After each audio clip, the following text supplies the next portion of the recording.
वो अचीवेबल है या थोड़ा सा डिफिकल्ट है, कुछ रोड ब्लॉक्स है? आप ऐसे तो अचीवेबल है या नहीं है आप पूछे तो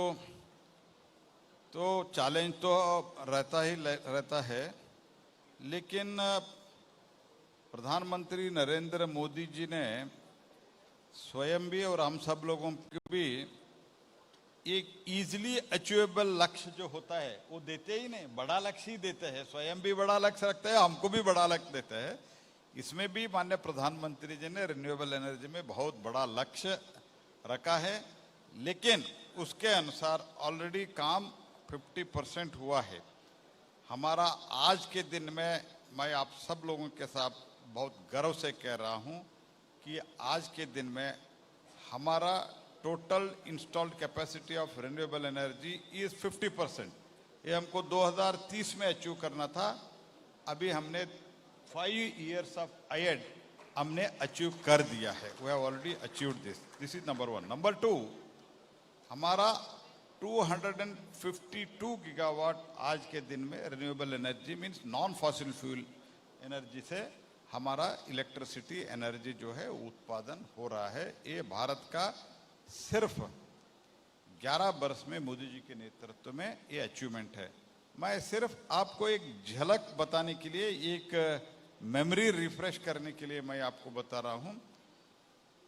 इसी समय 11 वर्ष पहले सोलर एनर्जी देश में था 2.44 गीगावाट, आज है nearly 123 gigawatt. This is the difference what Modi under the leadership of Prime Minister Modi we can achieve, and another 250 gigawatt, nearly about 248 gigawatt non-fossil fuel से 2030 तक हमको अचीव करना है। मुझे पूरा विश्वास है कि हम वो अचीव करके देश के सामने हम रिपोर्ट कार्ड लेके हम जाएंगे देश के जनता के सामने। एक चीज़ और कही जाती है कि जो इंडियन कंज्यूमर है वो आमतौर पर बड़ा ही पेशेंट है, मतलब सहनशील है।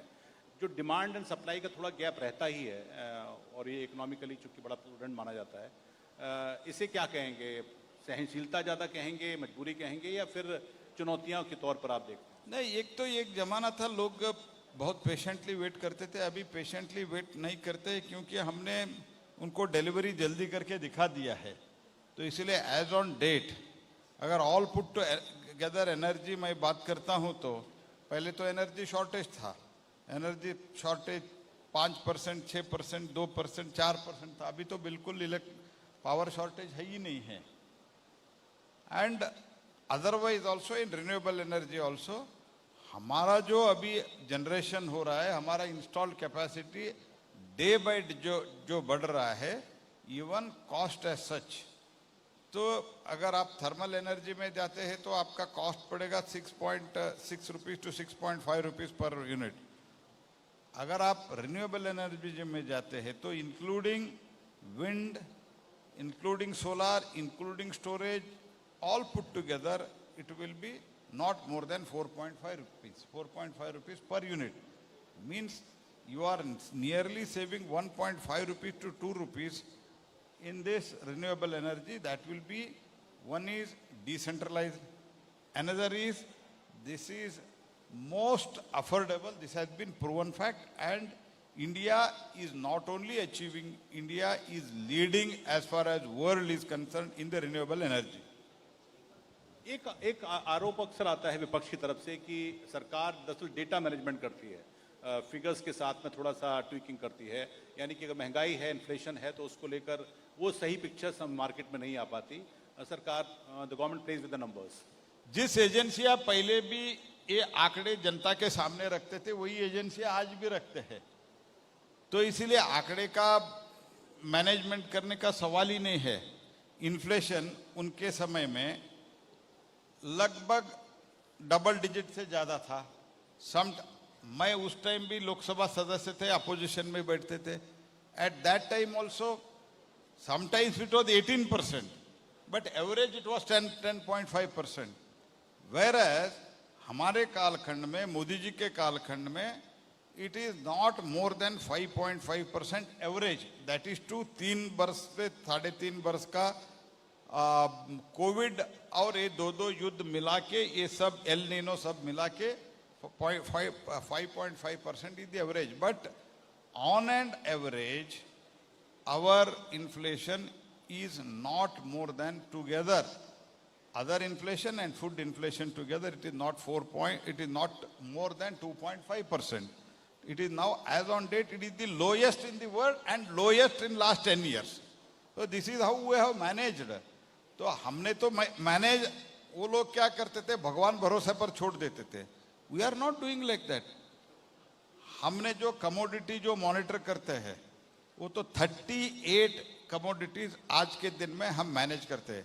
एक तो फिजिकल पॉलिसी है, वो प्रधानमंत्री जी के मार्गदर्शन में वित्त मंत्रालय निर्मला जी के नेतृत्व में वो तो फिजिकल मैनेजमेंट कर रहे. एडमिनिस्ट्रेटिव मैनेजमेंट जो है, तो स्पेशली कंज्यूमर रिलेटेड, हम कैसे मैनेज करते हैं ड्यूरिंग देयर डेज. ये तो मैनिपुलेशन हो नहीं सकता. During their days total price monitoring centre were 50 odd. Today it is 577 odd. सारे देश में 577 सेंटर से 38 कमोडिटीज का आज के दिन में प्राइस क्या चल रहा है, हम इकट्ठा करते हैं इंफॉर्मेशन.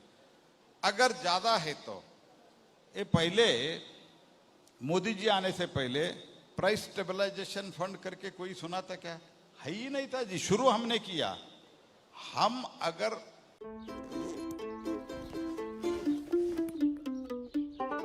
अपनों से दूर होते हैं आप कभी कभी, इसीलिए अब टेस्ट बुक कीजिए कहीं से भी.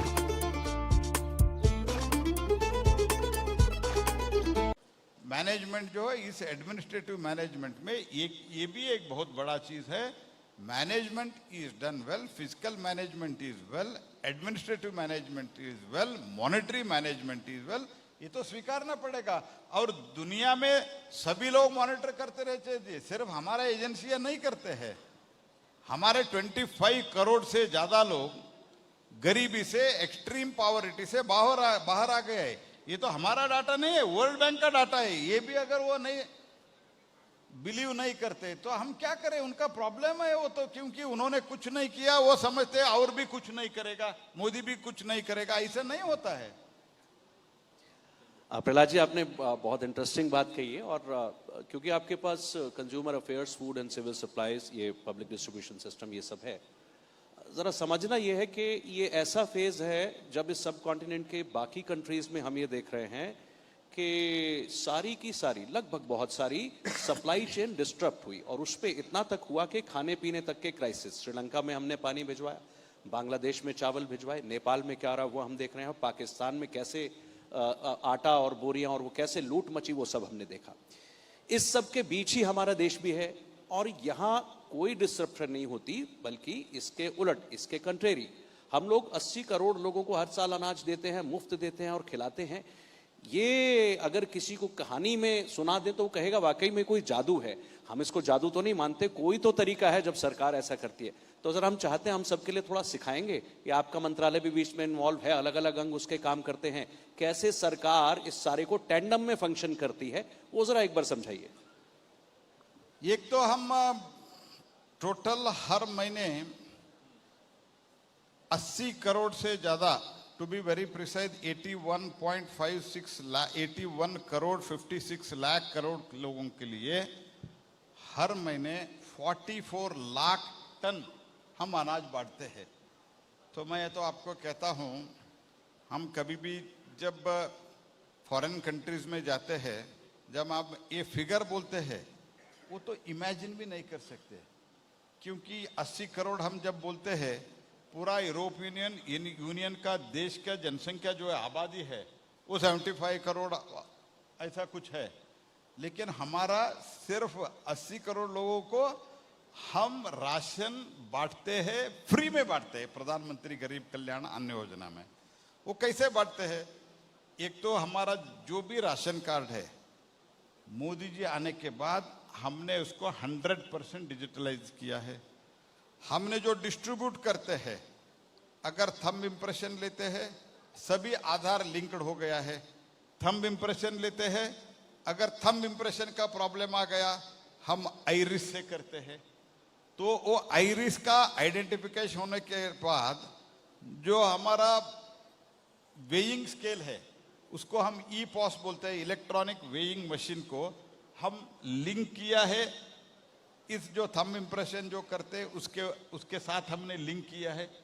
इसीलिए किसको क्या दे रहे हैं, मैं इधर बैठ के मेरा मोबाइल ले देख के आपको मैं बता सकता हूं, हरियाणा में फलाना शॉप में इतना अनाज आज के दिन में बांट रहे हैं। ये real data, real time data. ये मोदी जी का ये जो अचीवमेंट है, ये मोदी जी का अचीवमेंट है, क्योंकि he believes in technology and he believes that technology can reduce and technology can plug the leakages and technology can plug the corruption. That has been proved by this method.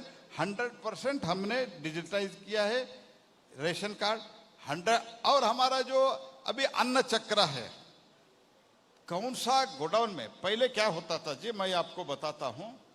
पहले FCI आप नाम बोलते ही एक तो corruption, number 2 बहुत बड़ी मात्रा में अनाज का नुकसान होता है, वेस्टेज। आज के दिन वेस्टेज कितना है जी, 0.017% इज द वेस्टेज, मींस न के बराबर है। वही हर एक वेयरहाउस का जो है, हर एक वेयरहाउस का हमने रिकॉर्ड रखा है, हमने पोर्टल डेवलप किया है, ऐप डेवलप किया है।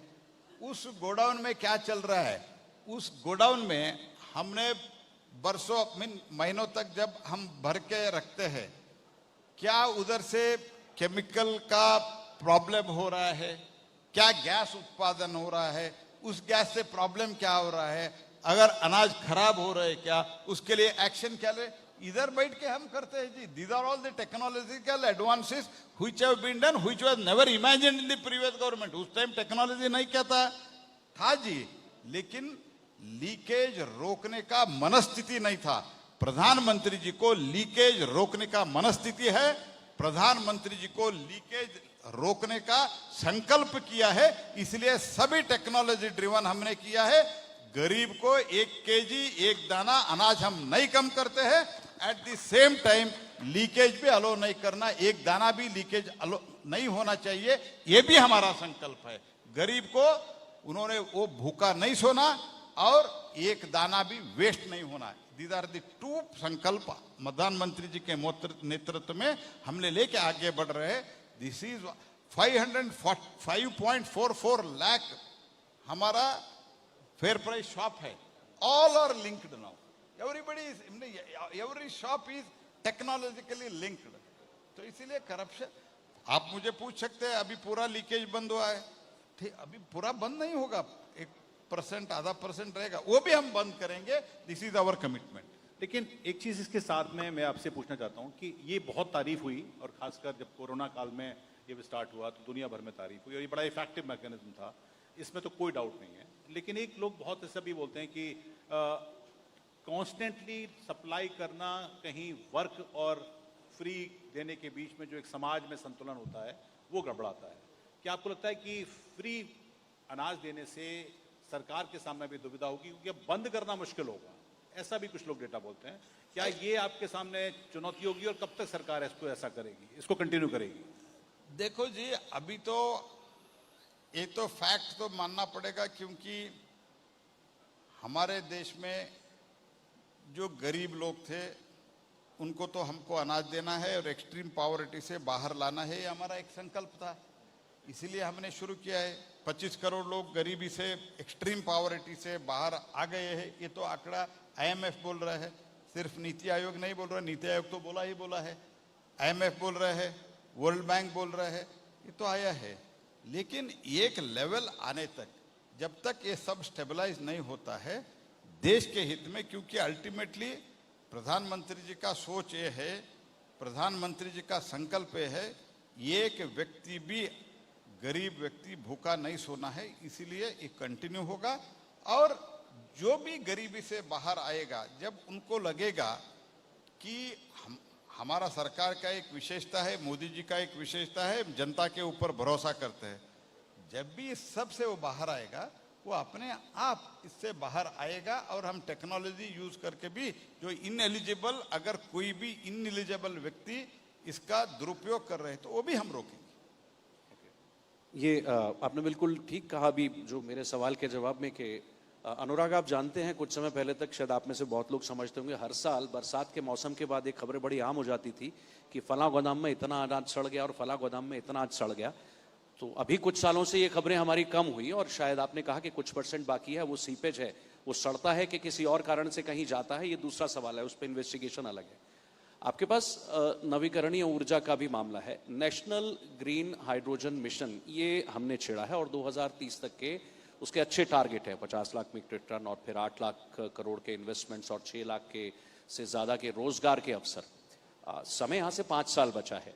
अभी ग्रीन हाइड्रोजन का उत्पादन, उसका पूरा इकोसिस्टम बनना, उसमें हम कहाँ तक पहुँचे हैं और क्या 2030 का टारगेट क्या ये हम मीट कर पाएंगे, या फिर शायद जो नवीन ऊर्जा के क्षेत्र में हमने थोड़ा अर्ली टारगेट्स हासिल करने का किया, वैसा ही कुछ यहाँ भी कर पाएंगे? नहीं, ग्रीन हाइड्रोजन में जो भी हमारा PLI स्कीम था, मीन्स वायबिलिटी गैप फंडिंग था, वो सब अलॉट हो गया है।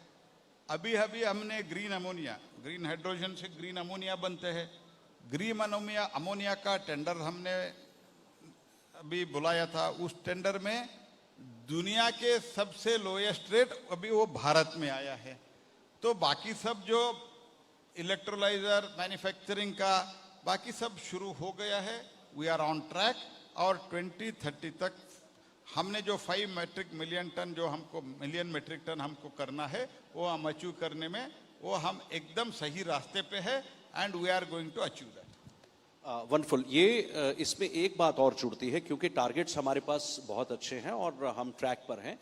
प्राइवेट सेक्टर की पार्टिसिपेशन के बिना मुझे लगता है कोई भी बड़ा मिशन सक्सेसफुल होता नहीं। हम ये नहीं कहते कि हर काम सरकार को ही करना है, सरकार को काफ़ी कुछ करवाना भी है। किस तरह की अपॉर्चुनिटीज़ आप प्राइवेट सेक्टर के लिए, इंडस्ट्री के लिए इस सारे में देखते हैं, या फिर आप लोगों का आह्वान करते हैं? क्योंकि ये जो नवीकरणीय ऊर्जा है, ये कोई बिजनेस का मामला नहीं, ये एक देश के निर्माण से जुड़ा हुआ बहुत गंभीर विषय है। एनर्जी अपने आप में इस देश के इंफ्रास्ट्रक्चर को चलाने बढ़ाने वाला एक बड़ा विषय है।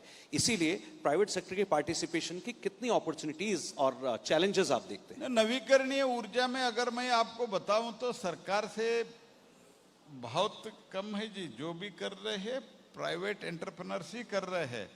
देखो, हमारे देश में मॉड्यूल का मैन्युफैक्चरिंग 2014 से पहले 1 गीगावाट भी नहीं था।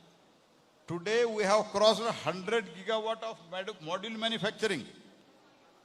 आज हमने 25 गीगावाट ऑफ सेल मैन्युफैक्चरिंग आज भारत में शुरू हो गया है जी।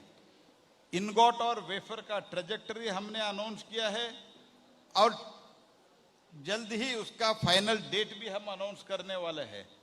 हमारे पास सिलिका है, पॉलीसिलिकॉन हम नहीं बनाते थे, उसका भी हम अभी आगे के लिए उसका भी ट्रेजेक्टरी बहुत जल्दी ही हम इसका भी अनाउंसमेंट कर रहे हैं।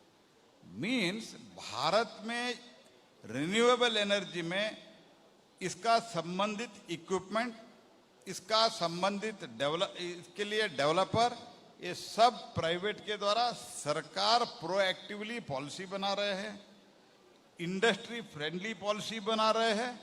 तो उसके कारण बहुत बड़ी मात्रा में, जैसे मैंने कहा, we are quite well ahead of our time. 2030 में जो करना था हमने 2025 में अचीव किया है। तो इसके कारण मैं आपको कहने जा रहा हूं, हमने तो जब पहले तो आप एक जमाना का आप सोचिए, 2011, 13, 14 में what is the cost of solar electricity per unit? It was 13 rupees to 14 rupees. आज कितना है जी? अभी मध्य प्रदेश ने टेंडर निकाला है 2 rupees 15 पैसा, 2 rupees 15 पैसा। Can you imagine this? 2 rupees 15 पैसा इसीलिए हुआ, एक तो स्केल और सरकार के proactive policy.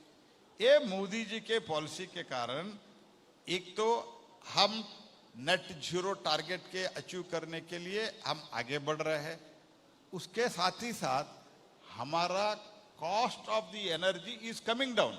When cost of the energy comes down, naturally हमारा जो overall manufacturing cost of the manufacturing, जो भी देश में मैन्युफैक्चरिंग होता है, अभी हम मोबाइल मैन्युफैक्चरिंग में वी आर क्वाइट अहेड। में दुनिया के और देशों के कंपैरिजन में पहले जो नहीं था वो हमारा मैन्युफैक्चरिंग हमारा शुरू हो गया है। तो cost of electricity day by day कम हो रहा है, that in turn brings down the cost of the final product. These are all the advantage because we have got sunny days of around 300 days are sunny days. तो इसलिए हर दिन हम इतना energy waste करते थे, मोदी जी आके उसको सिंक्रनाइज करके एक चैनल में लाके हमारा एनर्जी कॉस्ट भी बढ़ा रहे। हम जो अभी पोल्यूशन वगैरह अभी शुरू हो रहा है, पोल्यूशन का ये सीजन अभी शुरू होता है, लेकिन इसके कारण हमारा पोल्यूशन भी आने वाले दिनों में बहुत कम होगा, क्योंकि ये दोनों it is win win situation for both. एक तो कॉस्ट भी कम होगा, इसके साथ साथ पोल्यूशन के लिए एड्रेस करने में एक बहुत बड़ा एक हमारा सहयोग बन जाएगा। आपने दो बात करी, एक तो ग्रीन एनर्जी लीडर बनने की बात भी सरकार करता है और सरकार करती है और कहती है कि हम इस दिशा में हैं, और दूसरा आपने नेट जीरो वाली बात करी। पहला मेरा सवाल ये है कि क्या ग्रीन एनर्जी लीडर बनने के लिए या एक उसमें बड़ा एक टेंजिबल बदलाव करने के लिए सिर्फ टेक्निक पर बदलाव है या उत्पादन पर जोर है, कि हम सिर्फ पैदा करेंगे इस तरह की एनर्जी को, क्योंकि उसकी इक्विपमेंट्स उसका विदेशी इन्वेस्टमेंट होता है, सरकार क्या उसमें भी सोच रही है और उसके सामने आपके उसको अचीव करने के लिए आपके सामने क्या क्या चैलेंज है? मैंने पहले भी बताया जो equipment as far as green hydrogen is concern, हम इलेक्ट्रोलाइजर से लेके सब इधर ही बना रहे हैं। अभी तो विंड एनर्जी में हमने अभी wind energy manufacturing equipment manufacturing के लिए हमने ऑलरेडी अनाउंस किया है, मैक्सिमम अभी भारत में ही बन रहा है। मॉड्यूल मैन्युफैक्चरिंग भारत में बन रहा है 100 गीगावाट, सेल 25 गीगावाट बन रहा है। तो हर एक इधर ही बन रहा है, दिस इज नंबर 1। और जो भी उत्पादन होगा, डिमांड बहुत है जी पावर के लिए। I am not talking of political power, power means electrical power.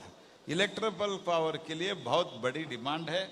Bye 2032 power demand, that is electricity demand, is going to be doubled. वो डबल जब होता है, हम सिर्फ रेगुलर कन्वेंशनल एनर्जी पर डिपेंड होते हैं, तो बहुत बड़ा समस्या एक तो कॉस्ट का होगा और उसके साथ ही साथ और एक समस्या होगा पोल्यूशन का। तो इसलिए उपयोग करने के लिए बहुत लोग हैं। हमारा जो भी पावर उत्पादन होगा वो सब पावर कंजम्पशन होगा, कंज्यूम होगा। कारण क्या है, देश में इकोनॉमिक एक्टिविटी बढ़ रहा है। पहले तो इकोनॉमिक एक्टिविटी नहीं था, इसलिए इतना डिमांड नहीं था। अभी तो इकोनॉमिक एक्टिविटी बढ़ रहा है। We are the 4th largest economy today. पहले क्या था, हम पहले इससे पहले फ्रेजाइल 5 में थे, मीन्स अत्यंत दुर्बल 5 इकोनॉमी में थे। आज हमने दुनिया के 4th लार्जेस्ट इकोनॉमी है, and we are going to become the 3rd largest economy very soon. When we are going to become the 3rd largest economy very soon, कितनी बड़ी मात्रा में हमको पावर चाहिए, कितनी बड़ी मात्रा में हमको पानी चाहिए, कितनी बड़ी मात्रा में हमको इंफ्रास्ट्रक्चर चाहिए। ये सब के लिए power is the main thing, and through renewable energy we are going to achieve this, and we are well on the track under the guidance of Prime Minister Shri Modi. 2070 तक net zero वाली जो target है सरकार का, वो आपको लगता है, क्योंकि उसको लेकर कुछ देशों ने क्रिटिसाइज भी किया कि भारत ने बहुत लंबा समय दे दिया है, लेकिन इधर चूंकि ग्रोथ ठीक ठाक है, तो क्या आपको लगता है कि वो एक फीजिबल टारगेट है या बहुत आराम से लिया गया टारगेट है? देखो जी, आज के दिन में अगर मैं गर्व से बता सकता हूं, कोई भी देश भारत जो रिन्यूएबल एनर्जी में कर रहा है, नेट जीरो के लिए कर रहा है, कोई भी देश नहीं कर रहा है, ये मैं दावे के साथ आपको कह सकता हूं। हम ही लोग हैं जो कर रहे हैं। रिसेंटली यूरोपियन यूनियन के लोग आए थे, तो तब मैंने एक प्रेजेंटेशन किया, प्रधानमंत्री जी ने मुझे मौका दिया था उन लोगों को प्रेजेंटेशन देने के लिए। दे वर रियली स्टन्ड, ये सब हो गया है देश में। तो मैंने बोला हो गया जी। तब at that time we have achieved 100 gigawatt of solar energy. So they were not able to believe, because few years back जब वो आए थे, इस बार it was not even 10 gigawatt Modi ji से आने से पहले। जब 2013 में 2014 में it was 2.44 gigawatt, today it is 123 gigawatt. तो इसीलिए अगर दुनिया में बहुत सिंसियरली इस भूमि के लिए, इस सृष्टि के लिए अगर काम कर रहे हैं, तो सिर्फ और सिर्फ मोदी जी के नेतृत्व के भारत है, ये तो हमको मानना पड़ेगा। बहुत अच्छा आपने बताया, और ये हम जानते हैं पब्लिक कंजम्पशन के लिए भी बताएं कि सोलर अलायंस में इंडिया बहुत बड़ा पार्टनर है, और उस तरह से मुझे लगता है कि एक ग्रीन एनर्जी के क्षेत्र में वर्ल्ड लीडर बनने की दिशा में, जैसा आपने कहा, मुझे लगता है वो एक है। ज़रा वापस चलते हैं और आपके घर की तरफ चलते हैं, कर्नाटक, धारवाड़ और आसपास, ज़रा दक्षिण में, तेलंगाना में, और ज़रा इधर पिछले कुछ सालों में हमने देखा कि भारतीय जनता पार्टी ने अभी काफ़ी प्रयास बढ़ाए कि दक्षिण में कुछ गतिविधियां तेज की जाएं, अपना जनाधार बढ़ाया जाए, राजनीतिक उपस्थिति में और मजबूती दर्ज की जाए, जो अब तक थोड़ी कम है, ये हम स्वीकार करते ही हैं। क्या उसके लिए आप कॉन्फिडेंट हैं कि आने वाले अगले लोकसभा चुनाव में, अभी तो समय है फिर भी, क्योंकि जनाधार बढ़ाना है उसके लिए मेहनत बहुत करनी पड़ेगी, तो कैसे और क्या उपाय आपको उसके काम आने वाले, क्योंकि बहुत सारे ऑपोजिशन के इक्वेशन वहां काम करते हैं जिसको काउंटर कर पाना उतना आसान नहीं होता, तो सक्सेस का फॉर्मूला कुछ है क्या आपके पास? ना, मुझे लगता है उसमें तो दो राज्य जो है, एक तो मेनली कर्नाटक में हमने 2-3 बार हम सरकार में भी रह चुके हैं, और नेक्स्ट टाइम मैं आपको अभी आश्वस्त कर रहा हूं 2028 में कर्नाटक में फिर से भारतीय जनता पार्टी सरकार बनेगी, ये पक्का है। This is number 1। नंबर 2, हमारा अचीवमेंट लोकसभा में तेलंगाना में भी अच्छा है, कर्नाटक में भी अच्छा है। मैं आपको अभी बता रहा हूं, अभी जो तमिलनाडु के चुनाव आ रहा है, हम उधर बहुत बड़ा परफॉर्मेंस करने जा रहा है, दक्षिण में बहुत बड़ा बदलाव आने वाला है, और BJP will be the most strongest party in the south also. You take my words very positively, and I am very confident दक्षिण में भी भारतीय जनता पार्टी 3 राज्य में कम से कम will be most formidable force।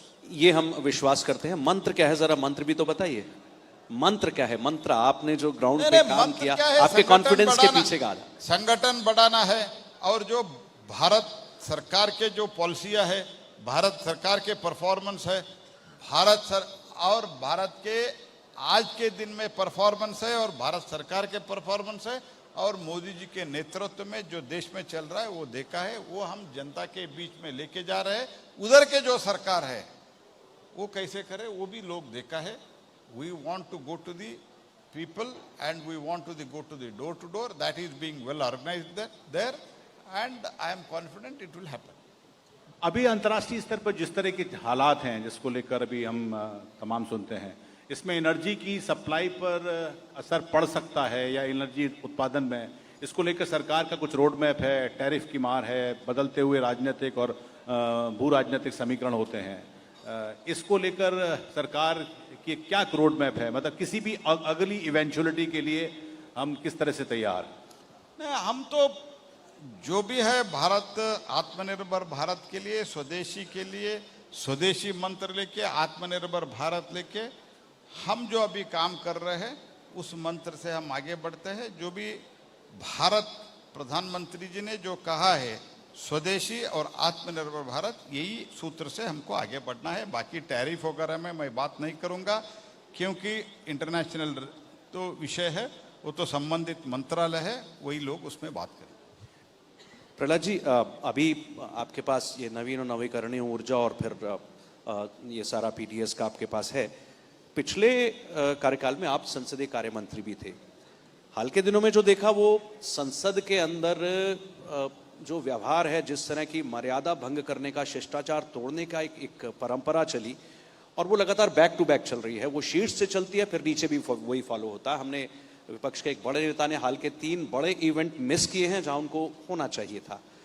इसे आप किस तरह से देखते हैं? संसदीय मर्यादा, संसदीय शिष्टाचार, और इस सब के बाद सरकार और विपक्ष के बीच संवादहीनता की स्थिति बनती दिखती है क्या? क्या इसको आप मानते हैं? तो फिर कैसे ठीक होगा लोकतंत्र का जो पिलर है?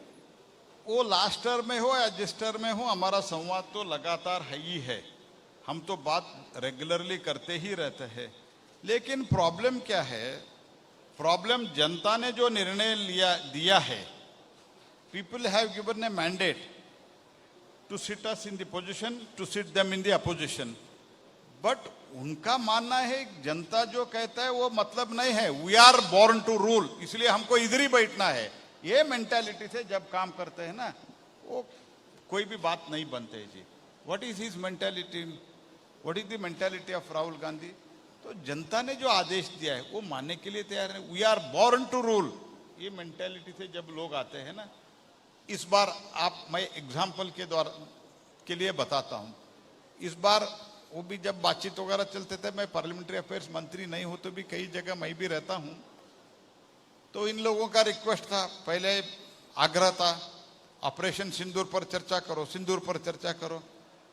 तो उनको ये अंदाजा नहीं था कि हम स्वीकार कर लेंगे। हमने स्वीकार कर लिया, बाद में एक सप्ताह चलाने नहीं दिया। मैंने पूछा, अरे भाई आप ही मांग रहे थे ऑपरेशन सिंदूर के ऊपर चर्चा, हमने हाँ भर दिया है, आप क्यों रोक रहे हैं? कोई उत्तर नहीं है। और बाद में फिर एक विषय लाते हैं, ऑपरेशन सिंदूर चर्चा किया, एक दिन सदन चलाया, नेक्स्ट डे से नहीं चला। क्या लॉजिक है? ये लॉजिक हम समझ ही नहीं पा रहे जी। तो एक ही लॉजिक है, हमको इधर बैठना, आपको इधर आना है। ये तो जनता निर्णय करते जी, हम और आप नहीं निर्णय करते। ये जब तक वो नहीं समझेंगे ना, तब तक समस्या हल करना थोड़ा दिक्कत है। लोग कहते हैं कि आप राहुल गांधी के प्रति आपकी टिप्पणी थोड़ी कठोर रहती है, आप थोड़ा ज्यादा हम काउंटर तो ज्यादा कहाँ करते हो। कठोर करते जी, हमने फैक्ट बताया। तो अगर फैक्ट को अगर वो कठोर मानते तो मुझे कोई आपत्ति नहीं है जी। लेकिन Thank सरकार- you. लेकिन सरकार की तरफ से संवाद की और स्थिति बने, क्या आपको लगता है हम कि तो संवाद करते ही मिलता है? करते जी, हर एक दिन के बाद कई माननीय राजनाथ सिंह जी, माननीय अमित शाह जी, और राज्यसभा में नड्डा जी, हमारा किरण रिजिजू, जब मैं पार्लियामेंट्री अफेयर्स मंत्री था, हम सब लोग बात करते ही है। लेकिन it is the question of mental blockade. Mental blockade क्या है? हमको तो सत्ता में ही रहना है। एक गांधी फैमिली से है, वो Gandhi family is born to rule. इस मेंटेलिटी से जब आते हैं, आप क्या कर सकते हैं? They have to accept the reality. जनता अगर उनको वोट नहीं देते तो ये मेरा गलती नहीं है और आपका भी गलती नहीं है, वो जनता का निर्णय है। वो जनता का निर्णय वो मानना चाहिए। लेकिन एक मेरा आखिरी सवाल है कि क्या संवाद बढ़े इसके लिए, क्योंकि हर बार जब पार्लियामेंट सेशन आता है तो एक तरह की लगभग लोग मान के चलते हैं कि एडजर्नमेंट्स होंगे, हंगामा होगा। संवाद की स्थिति बने इसके लिए कोई मॉडल कोड ऑफ कंडक्ट, कोई आचार संहिता, कुछ इस तरह की चीजें हों कि थोड़ी सी वो बिकरिंग, थोड़ी सी वो जो तलखी है वो कम हो। क्या सरकार इस दौरान कुछ ऐसा ला सकती है या कुछ विचार है पार्टियों के बीच में? ये तो विचार नहीं जी, ये तो हमारा कमिटमेंट है। हम सबसे मिलके बातचीत करके लेके जाना चाहते हैं। लेकिन जो नींद में है उनको जगा सकते हैं, जो नींद का नाटक करते हैं उनको जगा नहीं सकते। यही डिफरेंस है। नींद का नाटक मतलब विपक्ष जो करता है वो उसकी बात और क्या है? आपको कंफ्यूजन है क्या? मैं और क्लैरिटी चाह रहा हूं दरअसल। क्लैरिटी तो मैंने क्लैरिटी के साथ तो ही बोला। हम तो बातचीत करने के लिए जाते हैं, लेकिन वो समझते हैं तो बात ही नहीं करने के लिए तैयार है। हमको लोग क्यों वोट नहीं दिया, ये उनका प्रश्न है, तो उसके लिए उत्तर नहीं दे सकते हम। मैं तो उत्तर, अगर सरकार को प्रश्न पूछते तो सरकार उत्तर देते है। जनता हमको वोट नहीं किया, ये कैसे उत्तर मैं दे दूं? मैं बहुत बहुत धन्यवाद प्रहलाद जी समय निकालने के लिए और हमारे इस